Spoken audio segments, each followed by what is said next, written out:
galaxy far, far away. And a bookshelf straight out of the 90s. From Thrawn to Dantooine and everything in between. This is Legends Look Back.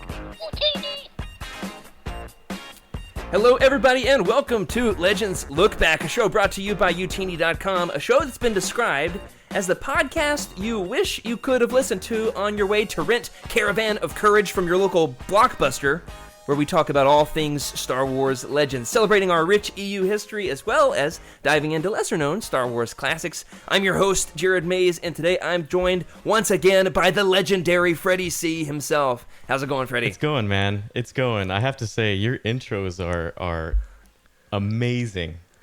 I spend about as much time each week thinking of the 90s reference I can put in that intro as I do writing all the rest of the show notes. That's fantastic. First thing in the morning, as soon as I wake up, I'm thinking about what it's going to be. Last thing I think about before I go to bed at night is what's the 90s thing I can put in there. Everybody, put me your favorite thing about the 90s in the chat or the Discord or the YouTube comments because I need more information. I need some more help. Legends Look Back, help wanted, as always. We are, of course, joined this week by our special guest, first time ever on Legends Look Back, but no stranger to Utini, the Utini community. We've got Taco Tim himself. Hey. Timothy Guthrie. Welcome, Tim. Thank you guys for having me. I'm super looking forward to this. Glad to have you here. Couldn't be more excited. I got to say, Tim, I got a little bit of Legends beef with you. All right. What? Freddie and I are trying to corner the market when it comes to Star Wars Legends at Utini, in case you can't tell. Yeah. We started a Star Wars Legends podcast, and we were like, hey, we're starting video over here at Utini. Somebody's going to be talking about Legends on the YouTube channel. Somebody's going to be talking about Legends on Twitch. It better be us. So we slid into Corey's DMs and all that good stuff, and 6 months later, and several almost firings, here we are, talking about Legends. Couldn't be more excited about it. But Tim, you start your own podcast. Yeah. First book you do is canon. Second book, you guys are crossing over into our Legends territory with Revenge of the Sith. So, first of all, who do you think you are? I am the person that He is thought Taco about bringing Tim. Legends to Discord. That's right, he is. You forgot about Discord in your strategy, so someone's got to cover it. So let me be your official liaison. Okay, that sounds official. You can be our legendary liaison. I gotta say, we've had some controversies surrounding the prequel and original trilogy novelizations, because I've heard several people refer to them as canon. On Utini.com, on our timelines, you can find them listed as what category? Anybody know in the chat? Utini Legends Look Back Trivia, as we get started tonight. They're categorized as loosely canon, right? We just need Hold On loosely canon. Gotta love some 38 Special. You know that song, Freddie? Yeah, I do. I've seen them in concert 9 times. What? Anyway, that's beside the point. That's impressive. But as far as I'm concerned, they're legends. Pure legends through and through. They're never really going to be canon. But back when Legends was canon-ish, the novelizations were definitely the most important things. You see what I'm saying, Freddie? It's like they're never going to be fully canon, but at one point they were definitely legends. Yes. We claimed them. Yeah. It was. They belong on this shelf right back here with all the other Legends books. There's only a couple in that group that can count on that. It's a rare breed, honestly, in Star Wars literature. Yeah. Absolutely. But you know what? Tonight's book is 100% Legends. We're not talking about 50-50, a little bit of this, a little bit of that. This is as Legends get, and I couldn't be more excited to talk about it. This is, of course, Book 2 of the Thrawn Trilogy, or as I like to call it, the sequel to the sequel to the sequel to Star Wars. Do you think that was the right number of sequels? Think about it for a second. I know it's a thinker. All right, we need a meme of Freddie thinking. All right, so if you think about it, you got Star Wars, or A New Hope, as some call it, the new kids, and then you got Empire Strikes Back. It's number 1. Go ahead, Freddie. Bail me out. Right, you've got math is hard. You've got Empire Strikes Back, first sequel. Return of the Jedi, second sequel. Yep. And then we've got Heir to the Empire, in my opinion. Right. And then you have it really reads as a sequel to Return of the Jedi. Yeah. It's firmly Return of the Jedi through and through. There's a flashback to Jabba's palace, for crying out loud. Yep. That is true. Yeah. Okay, and that puts us up to how many sequels? This is the sequel to Heir to the Empire. So this is the sequel to the sequel to the sequel to the sequel of Star Wars. Cuatro. There you go. 4. Absolutely. All right, well, that's going to go on a T-shirt. But you know what's not going to go on a T-shirt? The rest of this podcast. So I am excited. You know, Timothy, I asked you to join us for this book in particular, and that is because we had this whole thing with Jake recently rereading them. I know you're a fan of these, though. Yeah. Jake also is heretical in saying he didn't like Dark Force Rising as much as Heir to the Empire, so he wasn't even going to get a chance to talk. He said he felt like the trilogy got worse as it went on, and Ooh. you know, them's fighting words for sure. Yeah, I'll meet him But outside. you know what? We loved having Jake on the show. What's that, Tim? I said, I'll meet him outside. We'll settle this. I'm coming for you, Jake. Yeah, absolutely, we will. And maybe like, was it Leia and Alima Rar who had a lightsaber battle on top of a moving spaceship? Yeah. That's totally how I want to see this go down between Tim and Jake. Gotta say, Tim, I feel like Jake would probably win. Probably 100%. He looks like a big dude. Couldn't be more excited to talk about this. But Tim, tell me, what's your personal history with this book? How much do you love Dark Force Rising? When did you first read it? All that good stuff. Yeah, so I actually, for the very first time, jumped into Legends on Christmas Day this last Christmas. I read Heir to the Empire on Christmas Day. Oh, a new cover newcomer. to cover. And then I read Dark Force Rising the day after that and finished it on New Year's Eve. I think it was 11:55 on New Year's Eve. So then I took a 5-minute break. Some people blow up the Death Star at midnight. Yep. You assassinate Thrawn at midnight. Spoiler warning. Sorry. Yep. All right, That's pretty much what happened. Wow. So yeah, this was my Amazing. second read. Tim, you want to hear something heartwarming? The first time I ever read the Thrawn Trilogy was at Christmas too. That's incredible. I mean, it's getting all Life Day up in here. Yep. What had happened was I brought a bunch of Jedi. What are those books called? Young Jedi Knights books with me on a Christmas vacation we took. It was a long, long road trip from Arkansas to New York where we were staying. And I blazed through them because they're pretty short books. And didn't really like talking to my wife's family, so I just read instead. No, they're great. If any of you are watching, you're wonderful. But you know me. I love my Star Wars books, especially when I'm on Christmas break. It's the best time to read. And I quickly blazed through them all. So I was like, you know what? Next on my list, Thrawn Trilogy. Here we go. Just downloaded them on Kindle, read them right there on my phone. So, Freddie, was your first experience reading Dark Force Rising over Christmas break?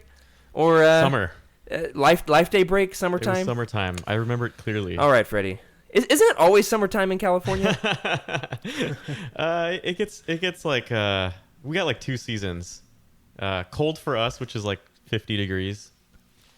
And then Tank tops and T-shirts. Those are your 2 seasons, right? Yeah, basically. So I remember clearly being in the forest. I had a pack of batteries. I'm talking a big pack of batteries. I had a Game Gear, right? I had a Game Gear. Like Sega Game Yeah, Gear? I had a Game Gear with me because I was playing Game Gear. Oh, my gosh.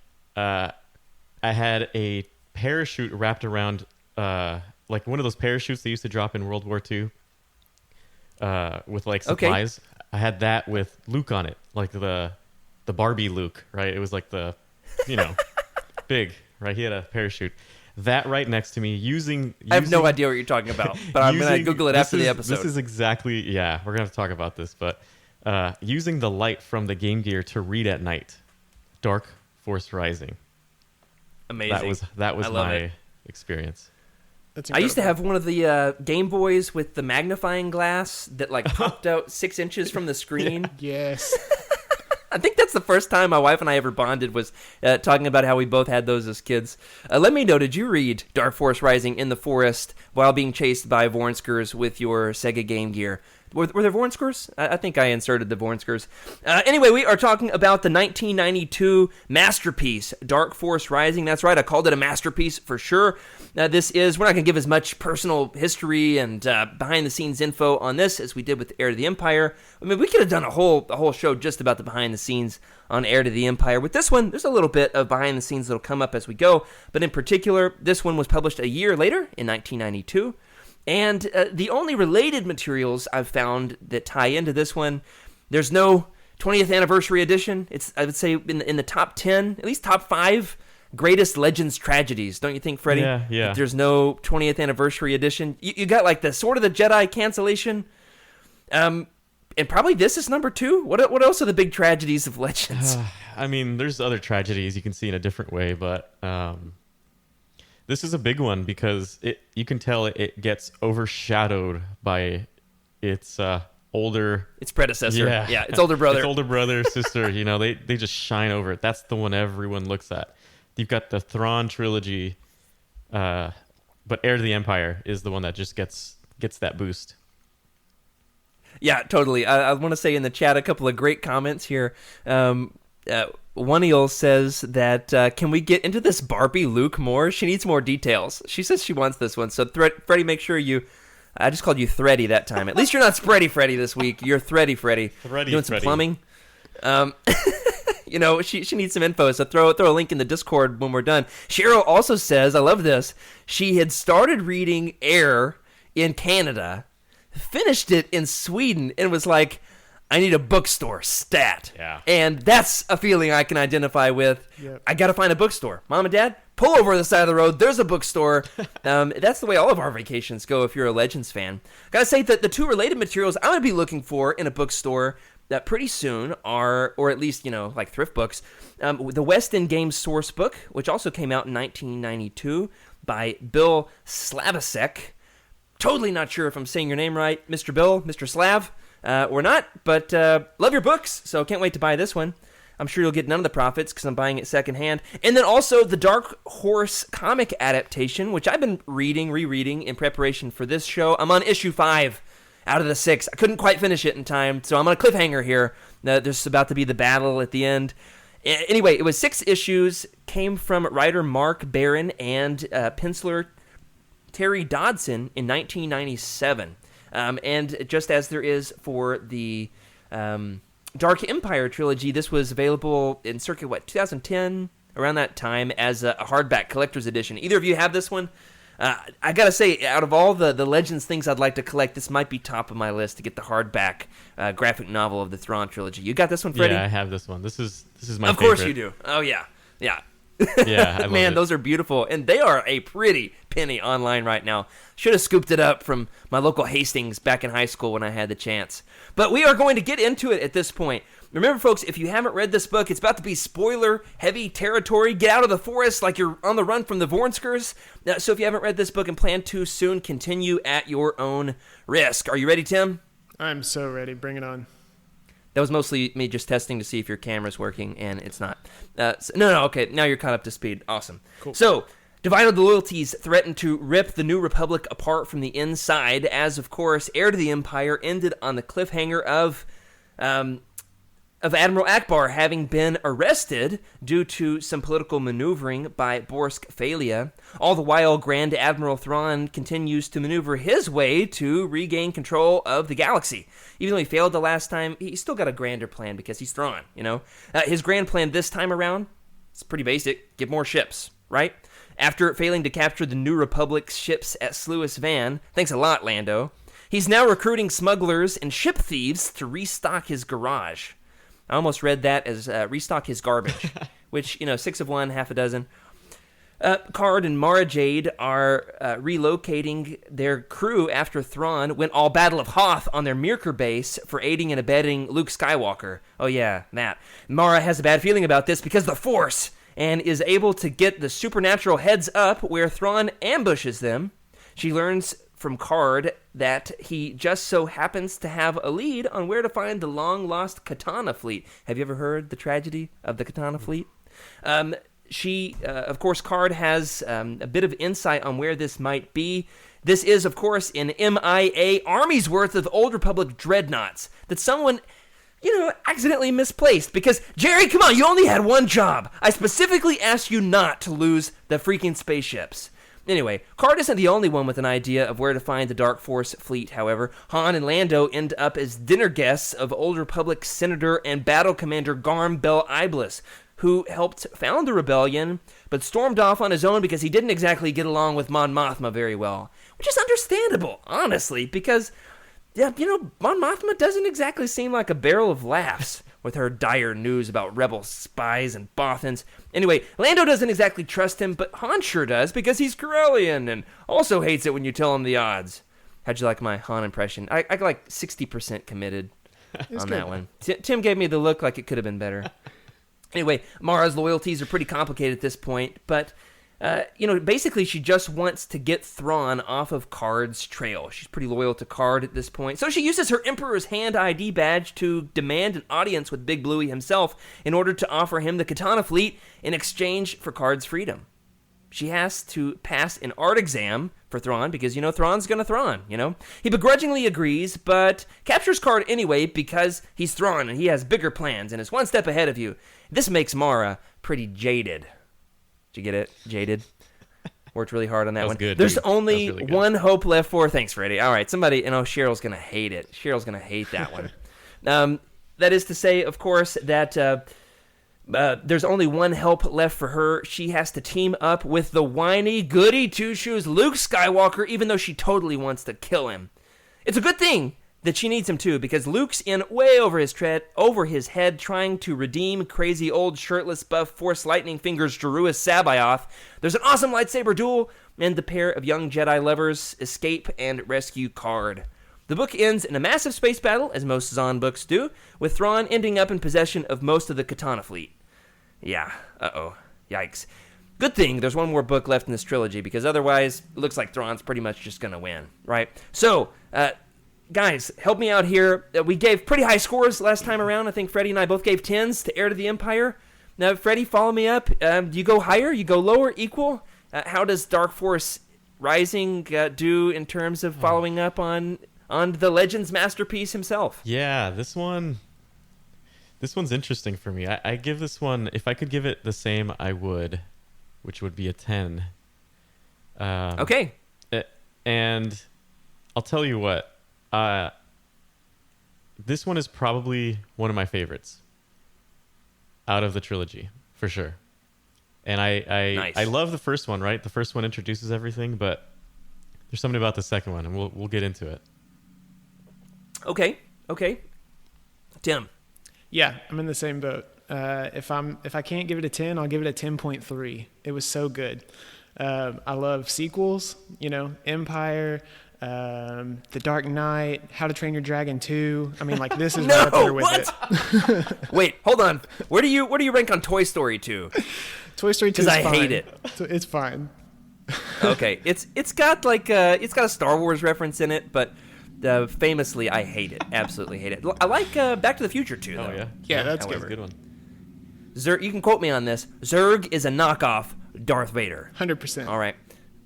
Yep. Okay, so you say as the sequel follows it up well, maybe even higher.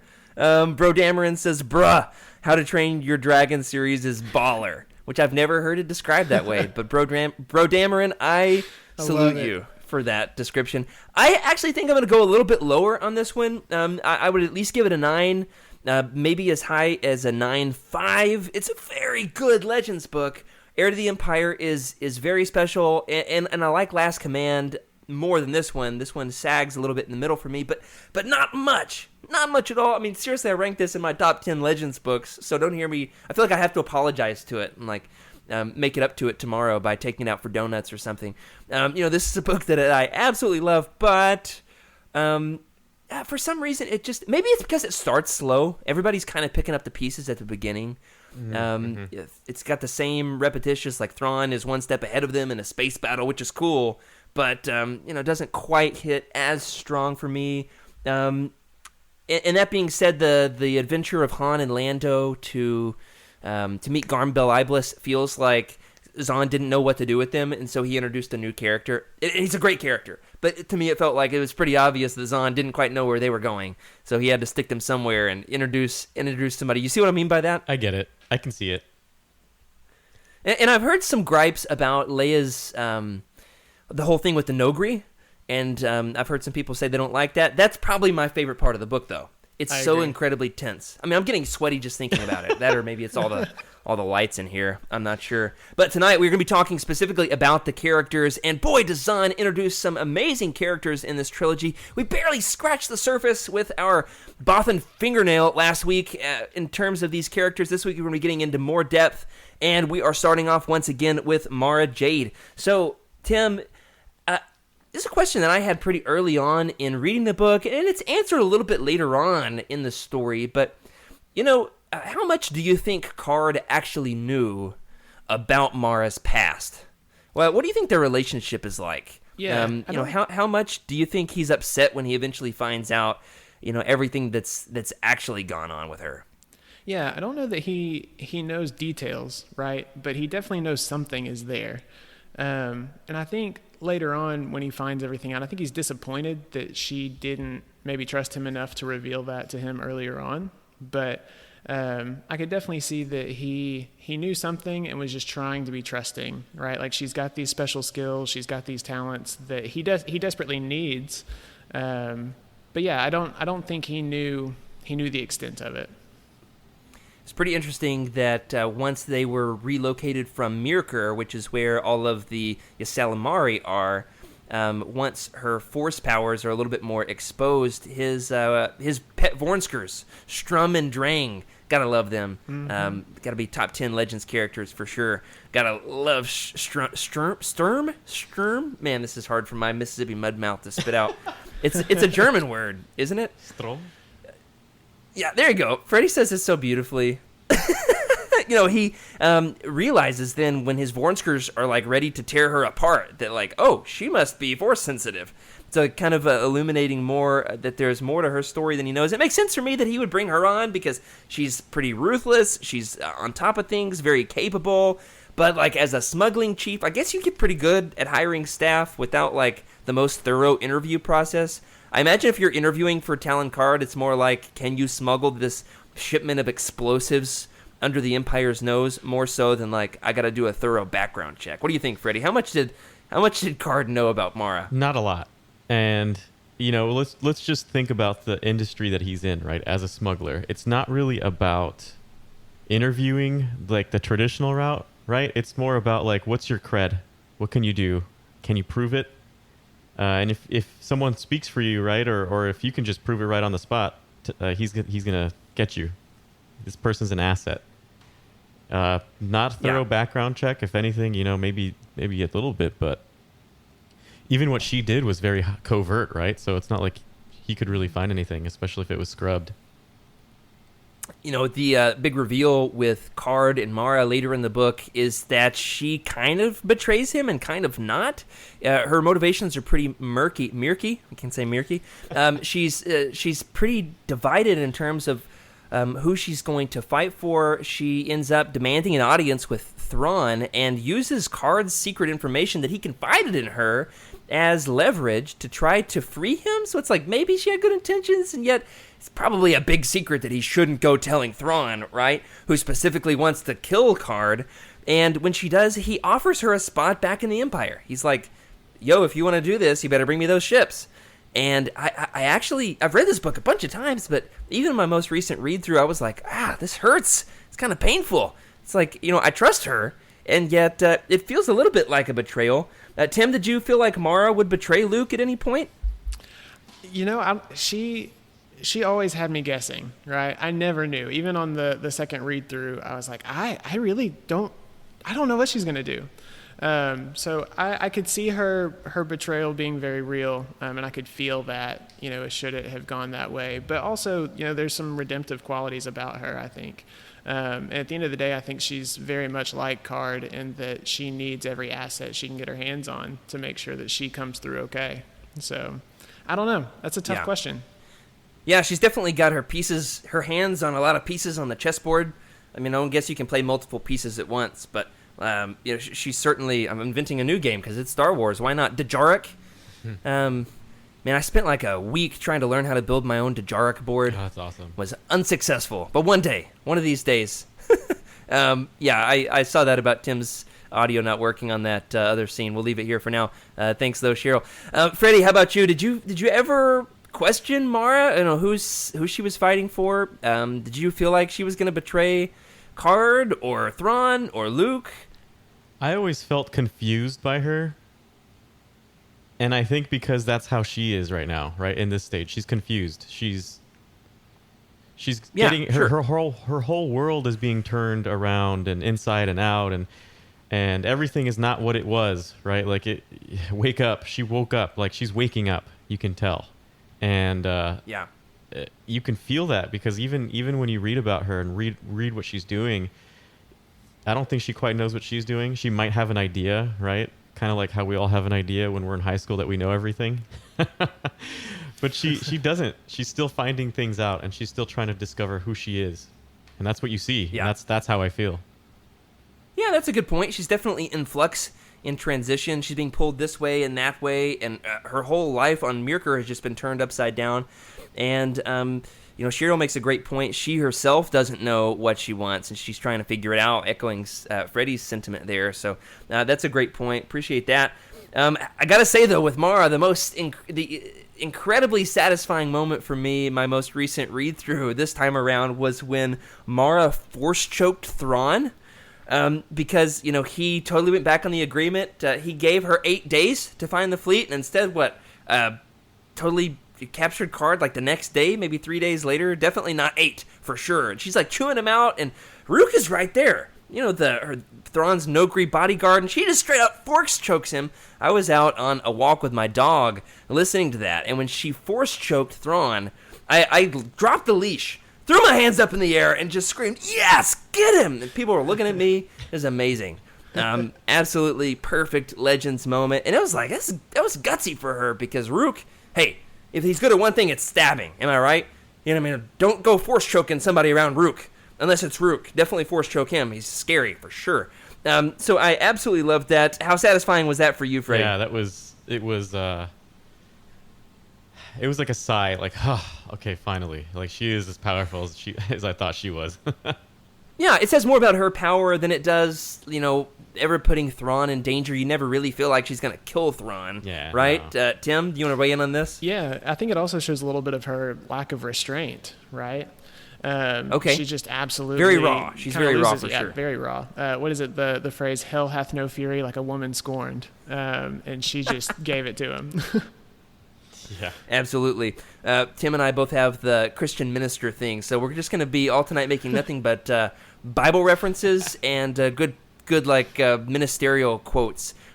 Things that feel like pieces of catchy good advice. It's especially good advice if it rhymes. Yes. That's what I always say. So try to iron that one out a little bit for next week.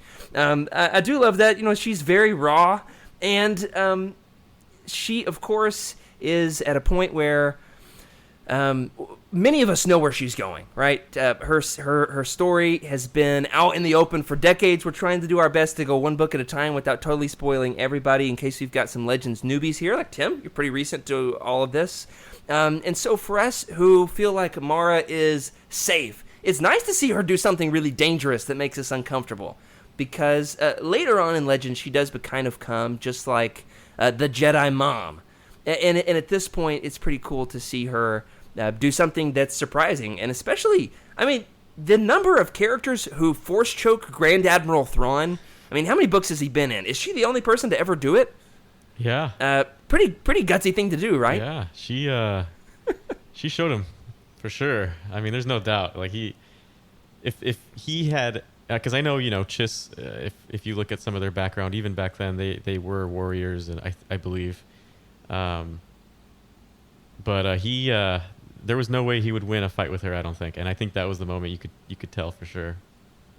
If she's commanding a fleet of spaceships against Thrawn, feel like, hey, he's probably the one who can do a good job at winning in that engagement. And yet, he, in this instance, is not much of a fighter. Some recent Thrawn books have gone back in and tried to show he knows some hand-to-hand combat. We see a little bit of that in Rebels, but not so much in these books. Mm-mm. He's good at maneuvering and planning. I imagine he's really good. What's that game that Andrew likes to play that he played on game night? Minesweeper.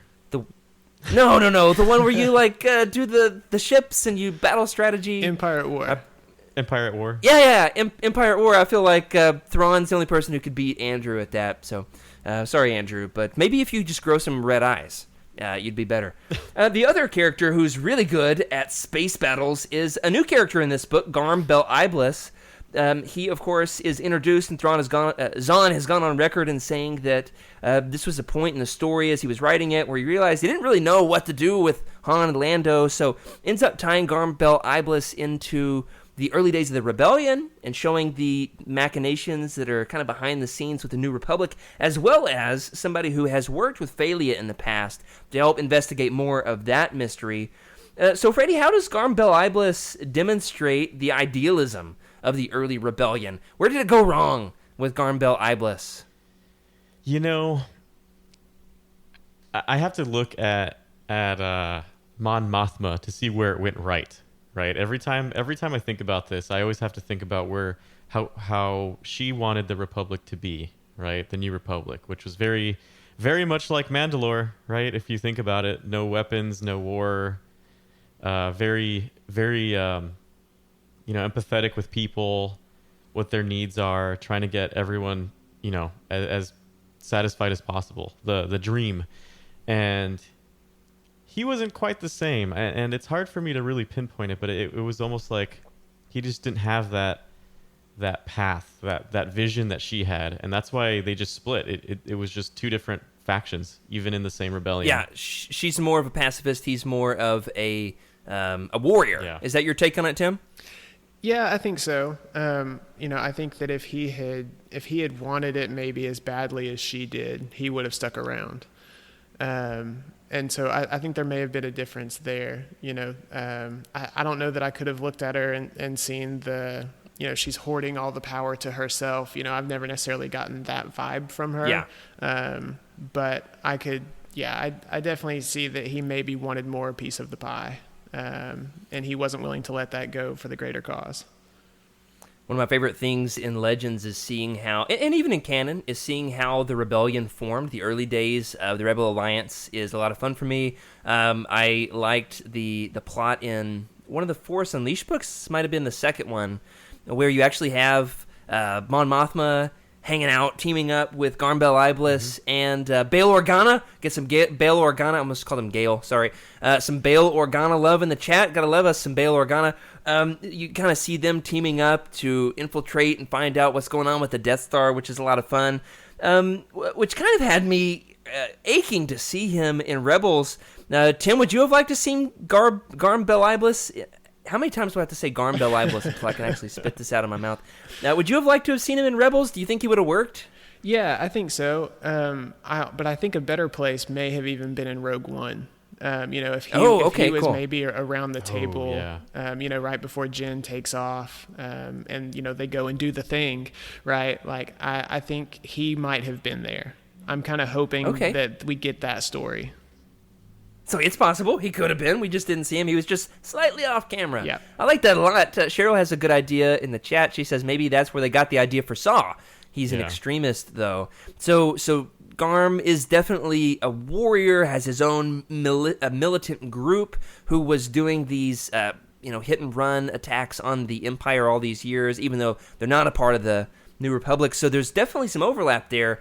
The biggest difference, though, is need more Bor Gullet. Am I right?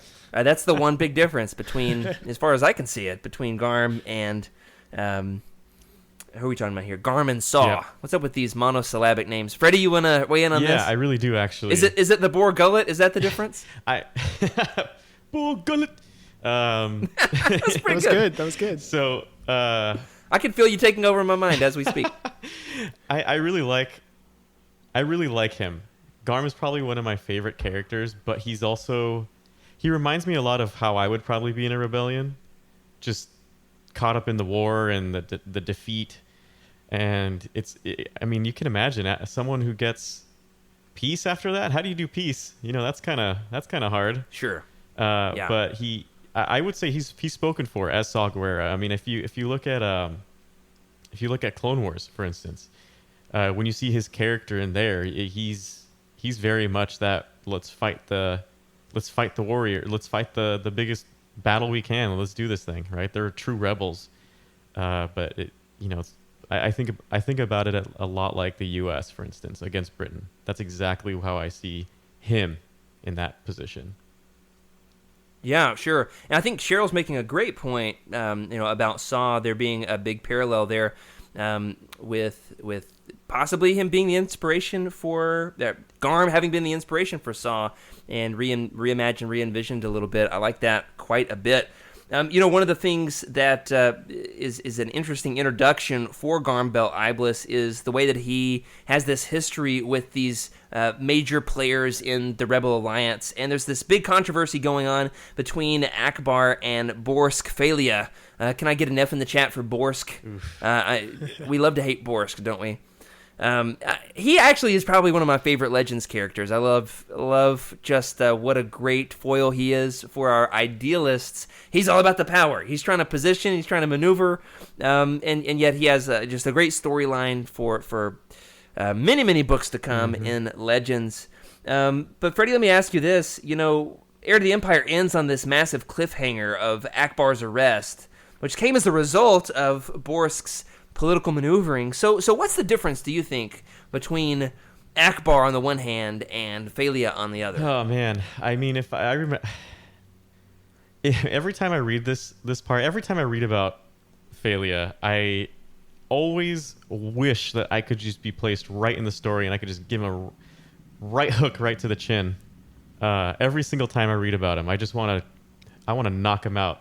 And and it's gotta be a fuzzy chin. Yeah, and I feel that way about this book too. I mean, you're just like, dude, calm down. Seriously, like Akbar, out of all people, think about it, bro. That's how I feel every single time. Yeah, I mean, Akbar, he's so lovable in Return of the Jedi. It's like Akbar feels like all of our squishy, fishy uncle, doesn't he? And yet, Heir to the Empire portrayed him as kind of a jerk, didn't you think? Oh, yeah. He's like chewing out Han for not being in the military anymore. He's like, Han, you abandoned... I was going to practice my Akbar impression this week, and it didn't happen. Maybe for next week. Earlier today, I was like, what impression was I going to work on? It was that one. Yeah, I don't have it. It's not there. There it is. That's pretty good. But he definitely came across as a jerk in Heir to the Empire. He's like straight-laced military man. And he wants other people to play by the same rules as him and is easily upset when they don't. Who doesn't want to play by his rules? Phalia. What do you think, Tim, is the difference between Akbar and Phalia at the core? Yeah, I think at the end of the day, Akbar will, even if he knows that he's good at what he does, he is in command for a reason, I think he will still set aside his self for the greater good, for the cause. And Phalia definitely will not do that. No humble bone in his furry body. I'll say not at this point. not at this point. Yeah. That's a good Zahnism there. He says point a lot, especially at this point in these 90s books. Anytime there's an argument between characters, it is the apostrophe of later Zahn books. What's the thing that came up a lot in Chaos Rising? Indeed. Perhaps. He says those a lot. At this point in Legends, it's point. Anytime there's an argument. I really like Borsk for being a foil, though. Phalia is somebody who, is an important person because the Bothans have played such a massive role for the rebellion, for the New Republic. But the big key in all of this is he wasn't especially active during the rebellion. He swooped in to get the glory once the government is established. In my first read-through, all the way through, I was pretty sure he was the spy. I just thought he was straight-up evil, and we won't say too much about that for now, but at least by this book, it's becoming more and more evident that there's something else going on in terms of the spy. Well, we've talked about the original characters that Zahn has introduced in these books. Let's talk about the legacy characters, Han, Luke, Leia, so forth and so on. A significant plot point in this book is Leia's trip to the Nogri homeworld, Honoghr, discovering the truth of Darth Vader's relationship with them, and Thrawn eventually tracking her down there and her hiding, and then there's the Wookiee hair, and it's really tense. All right, I mean, I'm gonna need like 2 or 3 hours to calm down just from my reread. It is so incredibly tense, and it just leads me back to this decision point, and they reconfront it in this book. Han is especially peeved. Tim, do you think that Leia made the right choice in going alone to Honoghr, alone with 3PO and Chewie? That worked out conveniently. Do you think that she was too trusting, or was this the right move? No. Obviously, hindsight's 20/20, but yeah, definitely bold, don't you think? Yeah, for sure, definitely bold. But I think when I read it through the first time, I had to remember who Leia was, right? And she's always been a character who has made the right choice, at least as far as I can remember and what I have read. And so, I think she has the more political mind, right? She's been doing this her entire life. And so knowing to come in guns blazing, or to come in with, her husband who is, all up in arms about things. Han would not be chill. No, not at all. Not at all. So Yeah. I think it was good for her. I think it made sense to me. And if I were her, I probably would have done the same thing. Okay. Freddie? Yeah, I feel like that scene when she's sitting there, I don't know if it was a closet, I forget what it was. Thrawn's in the same room. Is like, I mean, I was holding my breath when I was reading that part. I didn't even realize it. I'm still holding it. And when he now. walked away, it was just like, whew. And then, but it wasn't like a sigh of relief, because she just realized, I just made a mess on this planet, and I gotta fix it. And she has no idea how to do it yet. Absolutely, they're in hot water with Thrawn for sure. Of course, he discovers the Wookiee hair, finds out that they've been hiding and abetting Leia or somebody involved with the rebellion and all of this. He's able to figure it out, even though he can't physically find them on the planet. There's almost a public execution. And then she finds out, of course, that there was a little bit more to the story. One of the big, interesting wrinkles here it's the thing that stands out to me the most about this book. Whenever I reflect back on it, I remember some key points from Heir to the Empire. I remember like one thing from this book, and it's this entire scene on Honoghr, where the Nogri were Vader's secret bodyguard. They were his own private army, and now Thrawn has inherited them as his own private assassin force. And Leia's challenging why that relationship is the way that it is, discovers that there was a battle, and it's really interesting to think about the casualties of war, right? The fallout. With the innocent people who were caught up in all of this, and that is that the rebellion and the Empire are having a battle above the planet, and the debris rains down on the planet and ruins their ecosystem. What we've always imagined is what happens to the Ewoks, right? But this is, what's happened on Honoghr. We find out that Vader comes in, finds all the destruction, and offers them a deal. He will save their planet if they enlist to serve him. We, of course, eventually find out the rest of that story, which is that he was actually poisoning their soil in order to keep them forever on the hook. But how did this color your perception of Vader, Tim? Yeah, for me, at first, until I learned the truth of it all, it seemed like, maybe Vader is heroic from a certain point of view. We, of course, in the prequels, which come later than this book, of course, this is 92, we learn a lot more about Anakin. It's totally something I can imagine Anakin doing, at least becoming this world's savior, not so much the poisoning their soil part. Tim, what do you think? Yeah, definitely. I did get some Anakin vibes of, he's not going to go and just brutally massacre a species, that's unfamiliar to him, I think, unless they were to do something brutally harmful to him. And also, I think that, he looks towards how can we use them, and he recognizes that they are strong and capable and very sneaky. And I think that he's definitely going to use that to his advantage. And so I could definitely see the Vader aspect of that of, let's use this weak creature who has some strengths that could fit our cause, and let's just absolutely brutalize them. And knowing that they're going to be in a psychological state enough to know they don't have a choice but to serve. And their honor kind of demands that of them. I think it was a good play by him. Okay, great. Yeah. I've been corrected by Bro Dammer, and he says it's a Clone War battle. So that's a good point. And I will say in this book, the timeline with the Clone Wars is a little bit messy. There's super messy. Some information that George is going to go back and retcon a little bit. So forgive me if I've got my dates wrong, but so does Zahn. Okay. No, I appreciate the correction there. It's a Clone Wars battle, not Rebel Empire battle. My reread was about half of the audiobook and half the graphic novel. So I've got some gaps for sure in my most recent reread because there's only so much time in the week with our weekly roundtables now. Freddie, you want to weigh in on this one, though? Did this color your perception of Vader? It's interesting to learn about Vader, even though Vader's not in the book, right? It's funny because I was going to say the exact same thing that Tim said. The thing is, with Vader, he is still Anakin, just... evil, right? The evil version of Anakin, in my opinion. And Anakin, you see a little bit as in, he goes to this planet. He doesn't really want to kill these guys. And then they kill all of his stormtroopers. And he's like, okay, I like warriors. I appreciate them.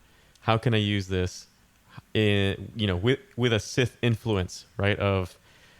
In order for me to keep my supply, I need to make sure that they depend on me instead of going literally the opposite route, which would be the Jedi way of, let's make these people. You got to think about it. This too, they're pre-space travel species, right? They're pre-space travel species, just like us. Yeah, so, right. They don't have a way off planet. Exactly. So imagine someone coming to our planet. We've got a bunch of martial artists. They like that, and then they poison our Earth. You got to think of it that way, and it's really intense. Yeah.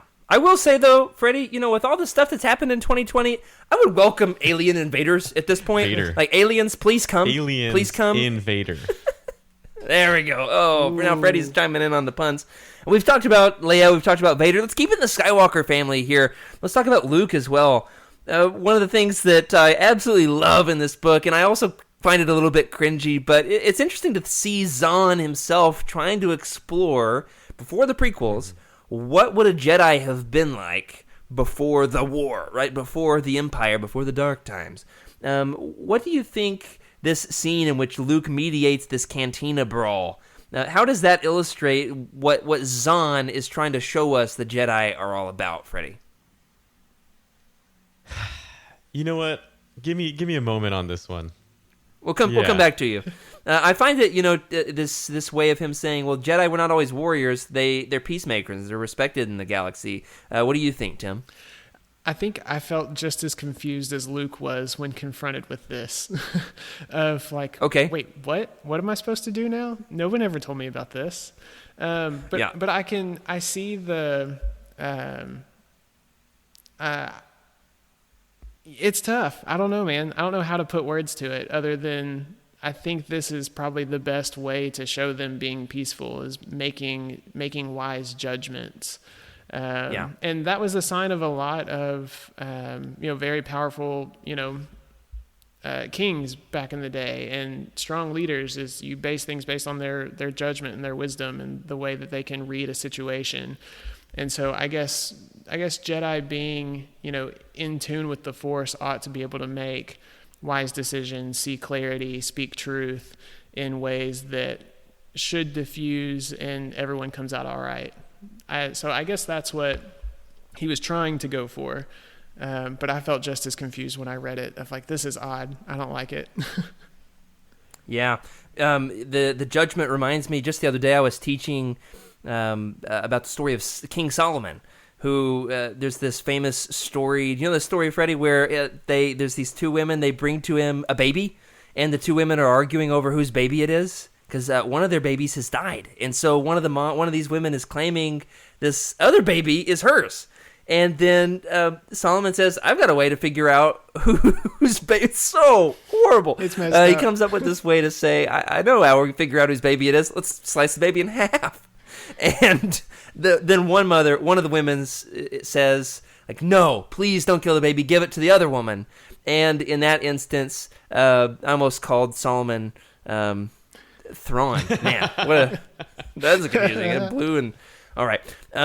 Who knows? We always got to have the Bible crossovers. Anyway, that is to say that he was able to identify who the mother really was. And this really reminded me of what Luke did here. He was able to discern the trickiness of this negotiation between, what was it, a Bearable and a Rodian? A Bearable and a Rodian walk into a cantina. Then there's a baby. It gets crazy.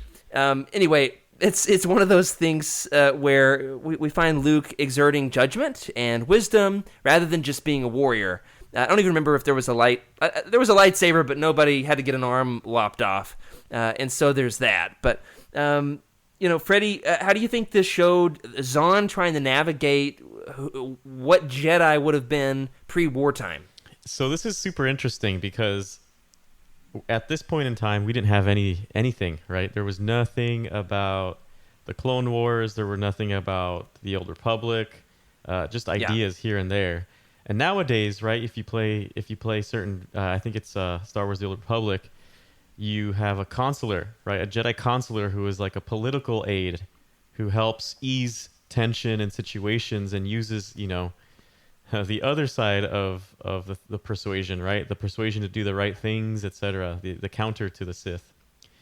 But Yeah. back, Luke's got the green lightsaber. Isn't that consular? So yeah, I think that's consular. So you go back and you think about this before, when Thrawn was writing this, what is the opposite of Vader and Palpatine, right? What do they do, right? They're fighting, they're killing, etc. What do they have to do? And he's got to imagine they're helping solve problems, right? They're the ones that are maybe heading something like the Red Cross version of whatever in Star Wars, right? Those are the guys that are the Jedi, not fighters, and just to picture that is very interesting because Tim said it. It's kind of like it's boring, but it's the right way to do it. Yep. And it's really echoed. This judgment scene is mirrored later in the book with Jerua Sabayoth exerting judgment on Jomark, the planet where he's stationed, and his version of judgment is just force lightning. You don't agree with me? You get some force lightning, and you get some force lightning. And I know Joxie's going to make a gif of that, which is awesome. But it's one of these instances where we find Zahn setting up something later in the book where we find out that Sabayoth has a very different understanding of what it means to be a Jedi. His idea is like, hey, you've got power. Doesn't matter. Read their minds, get the information, make the judgment, get them out of here. When do you think, Freddie, when do you think Luke realized that Sabayoth may not be my next Ben? May not be my next Yoda? When do you think he realized that Sabayoth isn't exactly going to be the Jedi Master that he's looking for to help him further his Jedi journey? It's so funny to see the progression of this because it's literally how I think everybody would react, right? Imagine you meet this guy who is supposed to be, a master of what you are, and then you meet him and you're like, he kind of sounds crazy, but I don't really know him yet. And then you get to meet him more and you're like, oh man, this guy, I don't know too many of these kinds of people like me, but I don't feel like it's him. And you can just see him go through that phase, and it's kind of awkward to sit there. Like, I wonder what he's feeling. Like, oh, he's like cringy, and they always mention how buff he is, or his chest, right? I love it so much.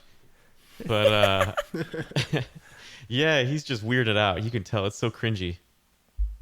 How about you, Tim? Oh yeah, I think it's that moment they're talking towards the end, and he just kind of blanks out mid-conversation, and then tells Luke to go to his room. He's like, and Luke's get out of here! Leave me alone with my force lightning. Right, like that for me was like, no, I'm done with this dude. There's no chance.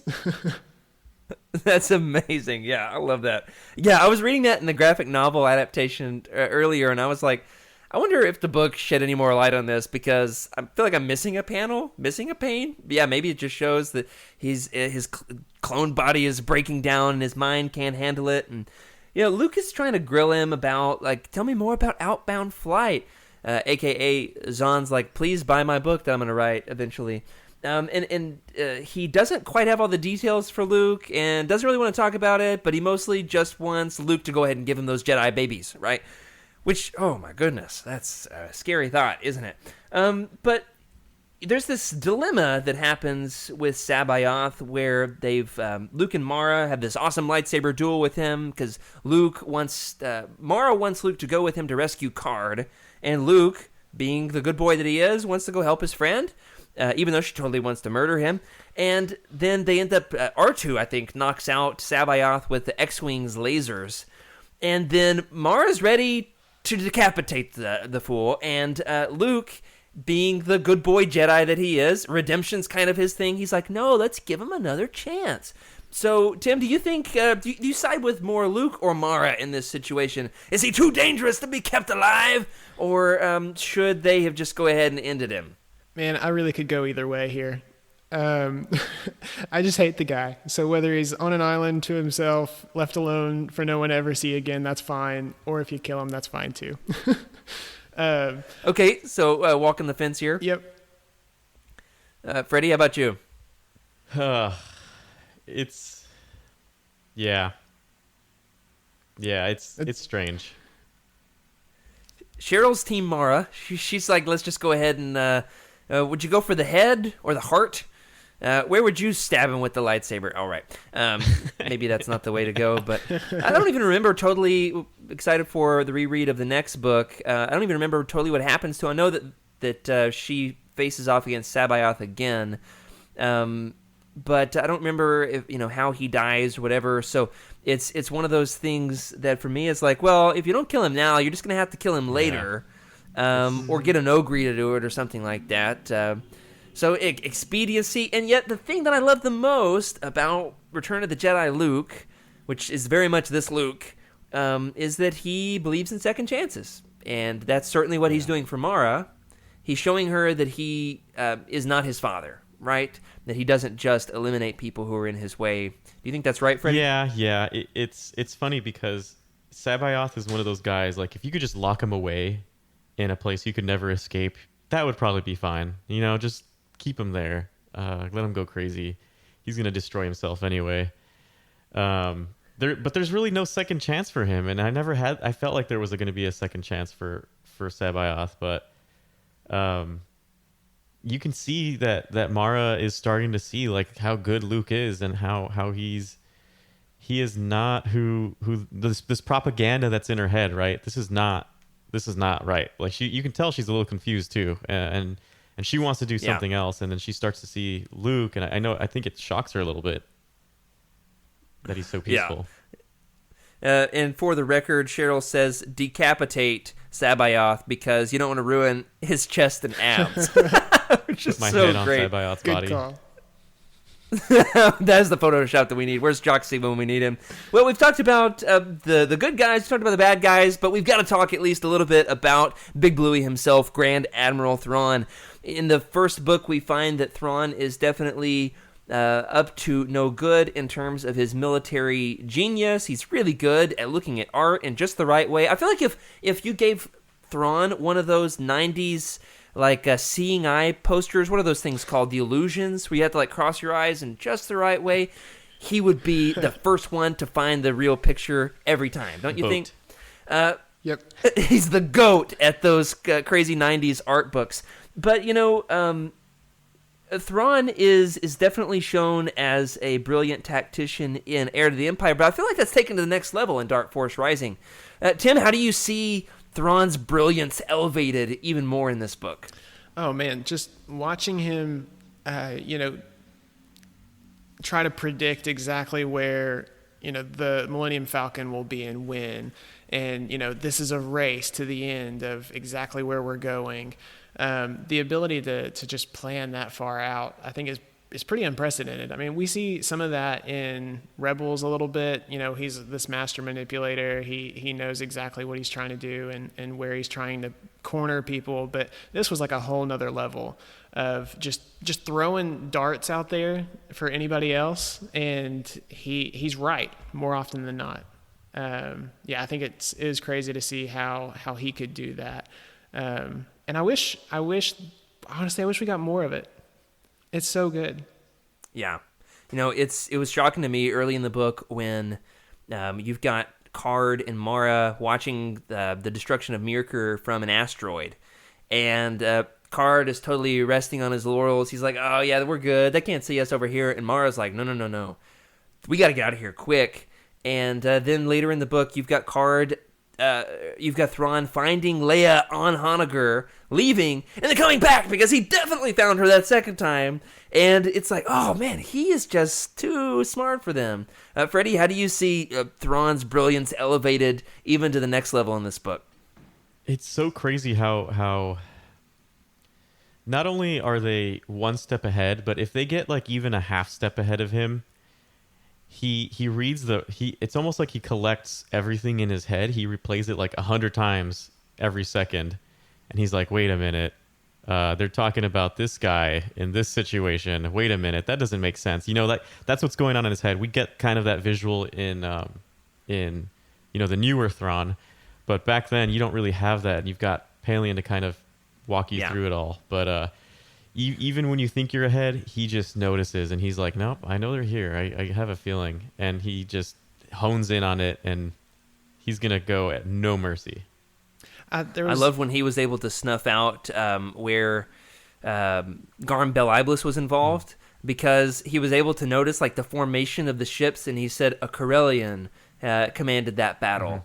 And he's able to figure it out just based on that. And Garm Bel Iblis ends up being a good foil for Thrawn because he's the only, now that Akbar is arrested, the only military commander who's even remotely a match for him, which I like. But even then, Thrawn wins the battle at the end for the most part. Tim, did you have more on that? Well, yeah, there was a quote from Card earlier that I think applies to Thrawn as well. Card's having the conversation with Mara Jade, and he says, we will never have to do something, we will choose to do something.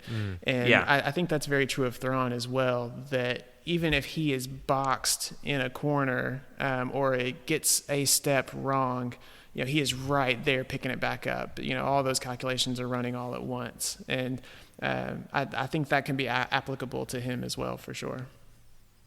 Yeah, really, Card serves as the guiding light for Mara, even though he's morally gray. He believes in her, trusts her, and I absolutely love that about her. So, guys, before we close it out, we've had a ton of fun with the characters tonight. Next week, we're going to get into the overarching questions. Questions like, what would you do with the Katana fleet? Where would you hide the Katana fleet? How do you think the Katana fleet accidentally got lost? Who got fired for that one?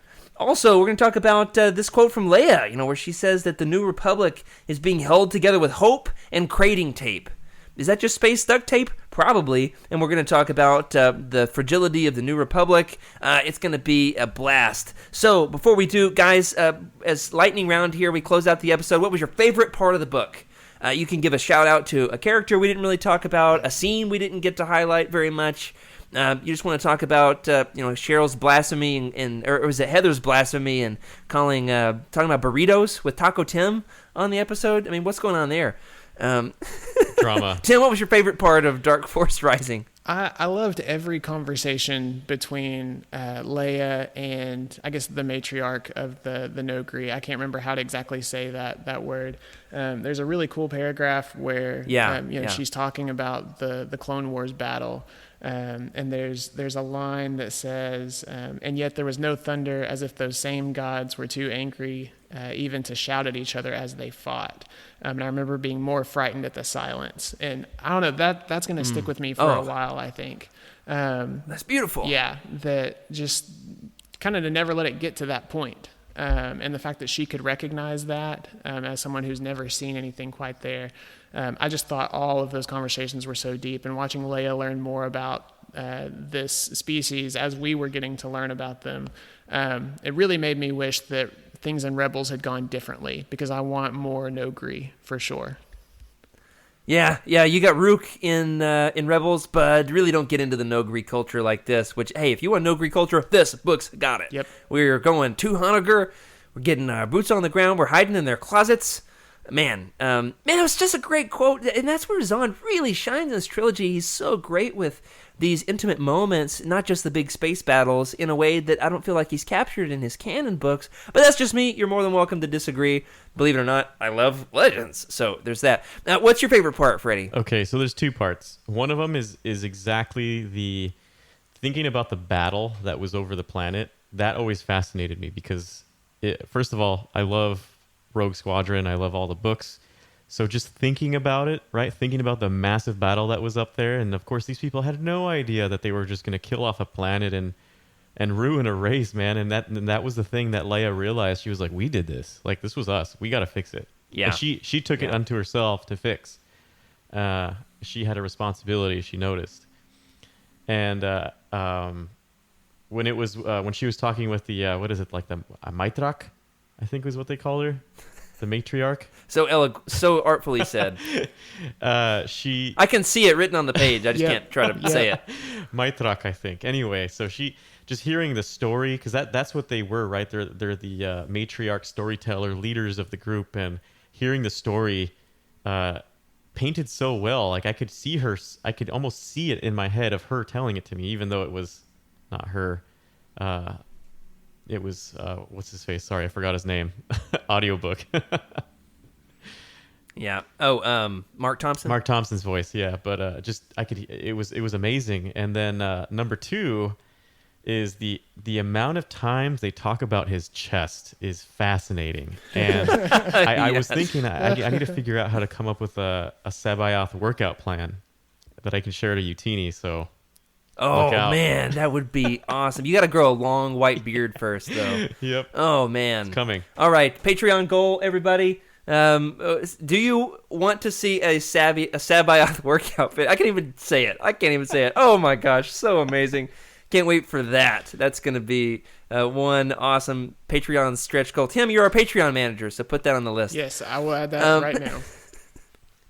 I'll say one last shout out. I love the lightsaber battle between Sabayoth and Luke with Mara Jade. They're providing blaster fire from the wings. Pretty cool because you just don't get to see a lot of Luke igniting the green very much anymore. Doesn't really make much of an appearance in the sequel trilogy, and I was reading this in graphic novel form. Anytime he busts out old reliable green, you don't see the green when you're reading the books. So seeing it in graphic novel form was very, very satisfying, and then quite surprising when R2 ends the battle by leave it to R2. Just I love R2. Bring in the X-Wing. He's my dude. So much. This is pretty awesome.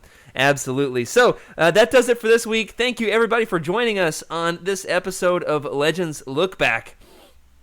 We, of course, are only here because of our incredible patrons who have brought us here. And we would not be here without you, that's for sure. We're so incredibly thankful for those who have supported us to get this far.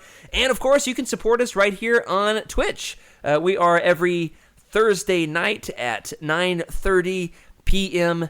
Eastern Time, 6:30 Pacific on twitch.tv/Utini_US. If you have Amazon Prime, you have one free Twitch Prime subscription a month, and we would be honored. We would be honored if you... All right, I tried. If you threw that our way. If you've got feedback for us and want it read on the show, you can email us at legendslookback@utini.com. You can join the Legends Look Back Discord channel. You can drop a message in our... the YouTube comments, as some of our incredible listeners and fans have recently. In the meantime, you can, of course, jump into Patreon and chat with us. That's where a great place to find Tim, who's taking care of all of that. You can also find me on Twitter. I'm at Jared Q. Mays. Freddie is at Wake Up Freddie, and Timothy is at _T. Guthrie. If you're looking to buy some of these books and want to help support the show, look up A Book on Utini. Click the Amazon link in the profile, and we'll get a few cents to help keep the lights on. Another way to help out the show and show your love of Utini is by grabbing some swag from Teespring, including the Legends Look Back t-shirt, the It Was So Artfully Done tank, or our Thrawn-inspired tee, which goes so well with, I think it's called Red Eye in the Void, or something like that. Thrawn-inspired, just inspired, okay? Which goes so well with the original Thrawn Trilogy. You can wear the shirt while you read the book, or walk your dog or your Vornsker listening to the audiobook. Whatever the case may be, show your support of us over here at Utini. If you've read any of these books, please head over to utini.com and leave us a review. Let us know what you think. Remember, keep the Utini fan code and be a force for positivity in the fandom. Thanks, everybody, for being here with us. May the force be with you.